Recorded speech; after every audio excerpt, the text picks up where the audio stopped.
जय Hind defence warriors, कैसे हैं सभी? I hope all are well. प्यारे बच्चों, पीपीडीटी की सीरीज आपको कैसी लग रही है? कमेंट बॉक्स में जरूर कमेंट करो यार, ताकि पता तो चले कि वाकई हो क्या रहा है, फायदा मिल भी रहा है या फिर नहीं मिल रहा है। मुझे तो पूरी उम्मीद है कि चूंकि इतने हमारे सब्सक्राइबर्स, हमारे दोस्त, हमारे फैमिली मेंबर्स बढ़ रहे हैं, तो निश्चित तौर पर फायदा सभी को हो रहा है। और अल्टीमेट उद्देश्य भी यही है कि आपको फायदा होता रहे, ताकि आपका एनडीए, एफकेट, सीडीएस और जो भी आपकी एंट्रीज हैं, आप उनमें सफलतापूर्वक अपना रिकमेंडेशन हासिल कर सके। प्यारे बच्चों, पीपीडीटी की हमारी सीरीज में हम लोग देख रहे हैं कि पीपीडीटी जब आप कर रहे हो तो आपको नंबर ऑफ कैरेक्टर्स, उनका एज, उनका सेक्स, मूड, ये सब आपको शो करना होता है, एक्सप्लेन करना होता है, ताकि आपके एसेसर को काफी आसानी हो जाए कि आप क्या लिखना चाहते हो, आप क्या बताना चाहते हो, आपका मेन हीरो कौन है। तो आपको करना क्या है, जब आप पीपीडीटी कर रहे हो मेरे प्यारे बच्चों, तो आप पूरे पिक्चर को बहुत प्यार से ऑब्जर्व कीजिए, बहुत सावधानी से ऑब्जर्व कीजिए।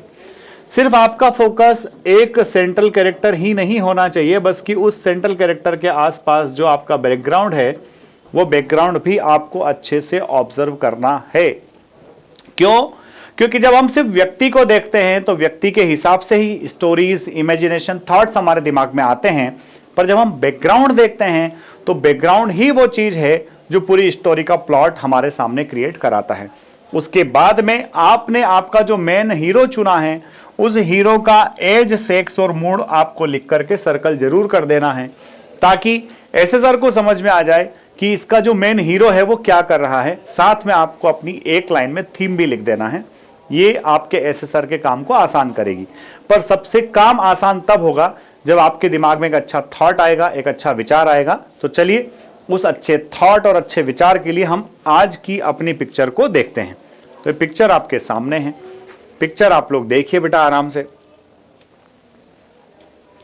इस पिक्चर को जब हम केयरफुली ऑब्जर्व कर रहे हैं, जब देख रहे हैं, तो हमको इसमें कहीं भी समझ में नहीं आ रहा है कि गांव है कि शहर है, पर इतना समझ में आ रहा है कि 3 लोग हैं। नंबर ऑफ कैरेक्टर्स कितने हो गए? 3। 3 लोग हैं और उनके पास में ऐसे साधन हैं, इसमें गेती फावड़ा उनके हाथ में है, ऐसे साधन है जिससे वो खुदाई कर सके। तो प्यारे बच्चों, इस खुदाई में क्या आपने कभी अपने सोसाइटी में रहकर इस तरह का कोई काम किया है जिससे आप लोगों के जीवन में आसानी ला पाए हो? क्या आपने ऐसा कोई काम किया है जिससे आप अपने परिवार की मदद कर पाए हो? अगर ऐसा आपने कभी कुछ किया है तो उसको आप बढ़िया से अपने थॉट्स को ऑर्गेनाइज कीजिए और स्टोरी के माध्यम से लिख डालिए। आपकी स्टोरी आज की बेस्ट स्टोरी होने वाली है। तो आइए अब चलते हैं, मैं अपनी स्टोरी पर चलता हूं। तो आप देख रहे हो नंबर ऑफ कैरेक्टर्स कितने हैं? 3 हैं। अगर कुछ लोगों की एज आपको ज्यादा लग रही तो आप इसमें अपनी एज का आदमी ढूंढ लीजिए, ठीक है? या फिर जरूरी नहीं है, देखना तो हमें, तो हम अपने हिसाब के लोग ढूंढिए। आप अपने आप को और आपके 2 फ्रेंड्स को इसमें सर्च कर लीजिए। आप खुद अपनी स्टोरी के हीरो बन जाइए। एज, जो हमारी एज है वही हीरो की एज है, और मूड हमेशा हैप्पी है, पॉजिटिव है, ठीक है? चलिए अब देखते हैं स्टोरी में क्या होने वाला है। तो स्टोरी में कह रहा है कि Prakash, Jasbir and Atul were 3 friends staying in a colony. 3 दोस्त थे। क्या नाम है? प्रकाश, जसबीर एंड अतुल, और एक कॉलोनी में रहते थे। An evening the public health department people came and dug out the road to lay pipe across the road. Public health department के लोग आते हैं, रोड की खुदाई करते हैं पाइप डालने के लिए, पाइप डालते हैं और चले जाते हैं, जैसा कि हिंदुस्तान में होता आया है। अब आगे सुनना। As usual somehow they did not fill up the dug out road properly for 2-3 days. और वो जो रोड उन्होंने खोदा था उसको प्रॉपर फिलिंग नहीं करते हैं, सही से उसको नहीं भरते हैं। 3-4 दिन तक वो देखते रहते हैं, पर कुछ भी उसमें होता नहीं है। तो फिर वो क्या करते हैं? Consequently people of the colony had a problem to cross the vehicles smoothly. अब चूंकि रोड पे गड्ढा हो गया तो व्हीकल्स आसानी से जाएंगे नहीं।